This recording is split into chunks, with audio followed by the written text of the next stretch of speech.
All right, so what I done first is I've put some butyl tape on the bottom, all right?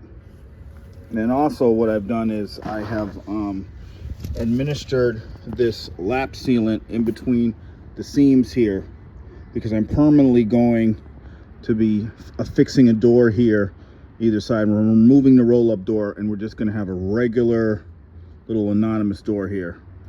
Don't look how dirty I got this. Make sure you always put this stuff on a clean surface, not like I'm doing. You know, do as I say, not as I do, right? Okay,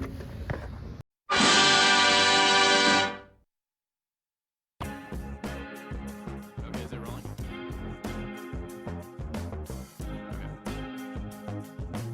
Yeah.